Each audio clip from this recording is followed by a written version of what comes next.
All right, we're back, and now we're going to be working on exercise 1, item B, as in boy.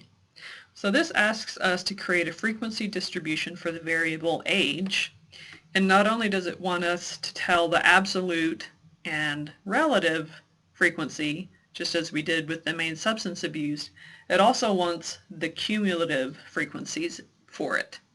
So this is going to require us to use what's called a pivot table. So this is a really neat function in Excel, and I think once you become familiar with it, you'll find it extremely useful. So first of all, what we want to do is actually go ahead and select the variable name and scroll down and select, you can press and hold Shift and then click the last cell you want to select, and that will select them all. So we've got all the data for age selected. Now let's go and create our pivot table. You want to go to the tab Insert and then Pivot Table. So here we don't need to tell it anything else than it already knows, because we've already selected the range, and we don't do anything else with this. Okay, so this is what it gives us. So this looks pretty confusing, but don't worry, it will all make sense in a minute. So the first thing we have here is our available data. This is where it is holding our data until we tell it what to do with it. So you're just going to select your variable, which is age, and drag it down to row. And so here you can see now it tells us all the possible values for age: 12, 13, 14, 15, 16, and 17. Now you want to tell it what to do. First thing is we're going to drag it down here to values, and that's when we need to start doing some things different. So it defaults to the sum of age. So right now it is thinking that we want it to add up all of the ages in this category. But we don't want it to do that. We want it to just tell us how many times the number 12 occurs in our data.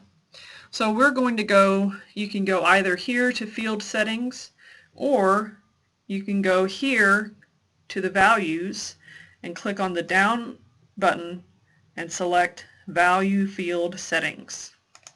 Now when you select that, you have this box that pops up. And so right now it says sum, but we just want it to count. So it's going to count now instead of sum or add. And press OK. And now look how nice that is. So now we've created a absolute frequency of all of the ages in our table. Next, and so then you can create your next column. We're going to want to create the percentage or proportion, which is also what the book calls the relative frequency. So we're going to just do that again. We're going to say, hey, we want to use this data again in a value, and this time, now see, it's put it after our count, and that's good. That's where we want it to be, but we don't. It always defaults to sum. So we're just going to select that, or you can select it down here. And if this gets a little too hard to read, you can adjust this box. You just have to find the little line. It's not really all that easy to find, but your cursor will eventually change into the little double arrows.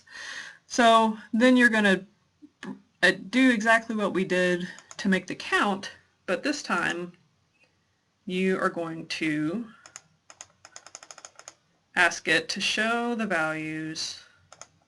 You're still going to say count, but then you want it to tell you the percent of grand total.